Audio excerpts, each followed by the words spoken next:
is it so hard to do the little things that would improve my life? The way that our minds are designed is our minds are designed to stop you at all costs from doing anything that might hurt you. There are so many people in the world, and you know, you may be watching this right now, and you have these incredible ideas, and what you think is missing is motivation. And that's not true. Because the way that our minds are wired, and the fact about human beings, is that we are not designed to do things that are uncomfortable or scary or difficult. Our brains are designed to protect us from those things because our brains are trying to keep us alive. And in order to change, in order to build a business, in order to be the best parent, the best spouse, to do all those things that you know you want to do with your life, with your work, with your dreams, you're going to have to do things that are difficult, uncertain, or scary, which sets up this problem for all of us. The one thing we have in this world is we can't control the events, but we can choose what to focus on, we can choose what things mean, and we can choose what to do. Those three choices, those three decisions really control our life. You can always make a decision. That's always in your control. Staying with somebody that treats you like garbage is a decision. It is. Staying at a job that you hate is a decision. Staying in the body that you are not proud of is a decision. Is it going to be easy? No, it's not going to be easy to change. It's simple. It's your job to push yourself. It's not the smartest people who achieve success. It's the people who procrastinate less, make fewer excuses, as they take actions every day towards the goals that they want to achieve.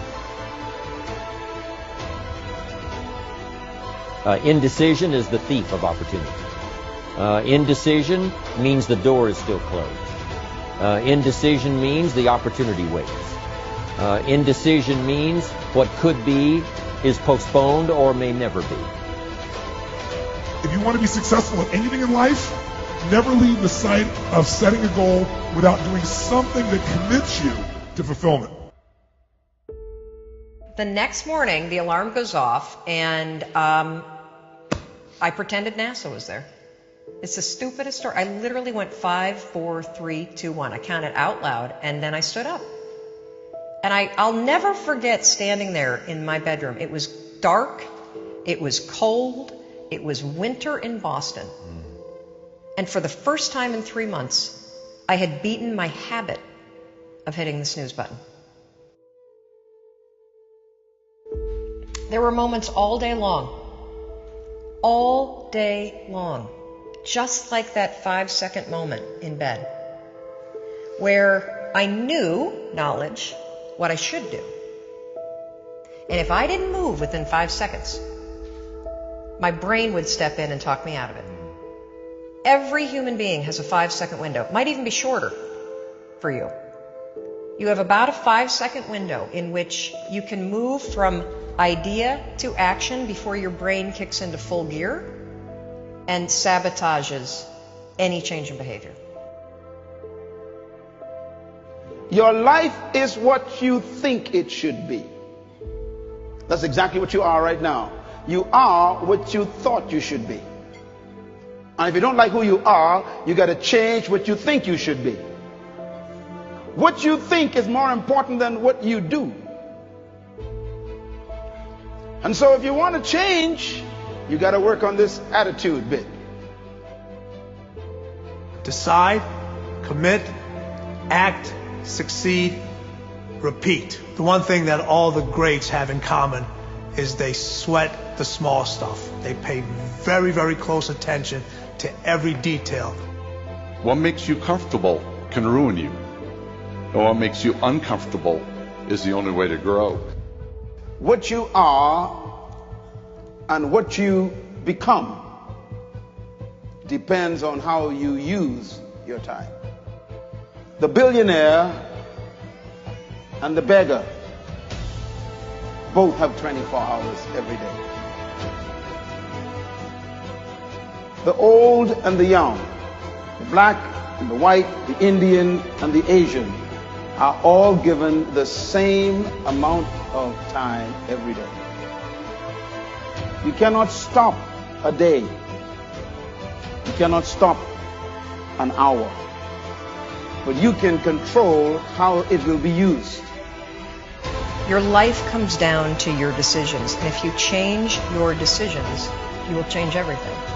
When you understand the power of a 5-second decision, and you understand that you always have a choice to go from autopilot to decision maker, everything in your life will change. You will be a different negotiator, you will be different in sales, you will be unstoppable in the gym, because you will realize the amount of garbage that you put in the way of your hopes, of your dreams, of your potential, of your confidence, of your courage. Everything comes down to the decisions that you make. Take ownership. Take extreme ownership. Don't make excuses. Don't blame any other person or any other thing. Get control of your ego. Take ownership of everything in your world, the good and the bad.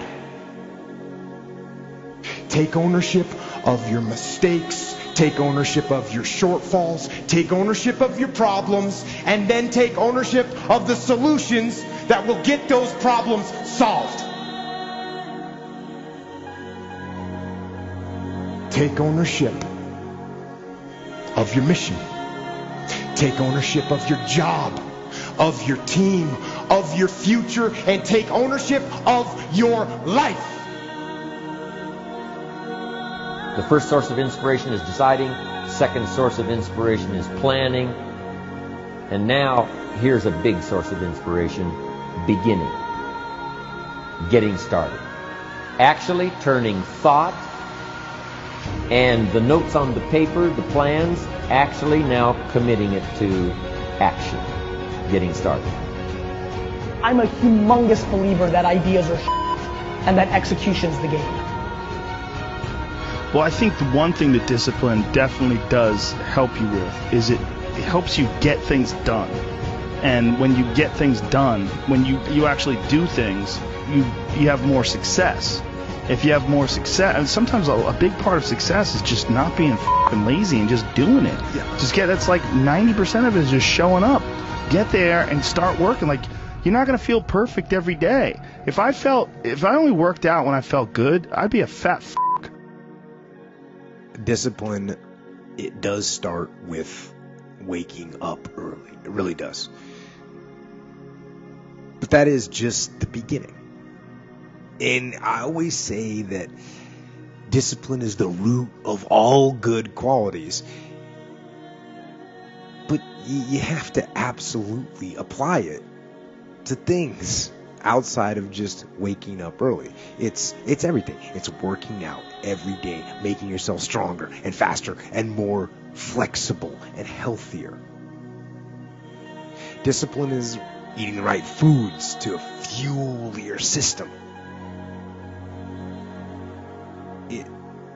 It's about disciplining your emotions so you can make good decisions. Doing the tasks that you don't necessarily want to do, but that you know will help you. The thing about self-discipline is that it is necessary for everything you do in your life. You have to be self-disciplined. Discipline is not punishment. It's not. If you change your mindset and really focus it on what discipline really is, you start to welcome discipline. You welcome self-discipline into your life. People have to know you, not because, oh, he's a good salesman. Oh, he's a good this. Oh, he's an artist. People need to know you for one major thing first. He works. He produces. The guy's there every day. The guy's pushing and shoving. Because the truth is, no matter how good your ideas are, how good your art is, or how good your skill set is, If you're not working, man, if you're not vibrating at a frequency that people say, my God, how does that guy do all that? If you're not vibrating at that rate, if you're not working at that level, you're not going to make it.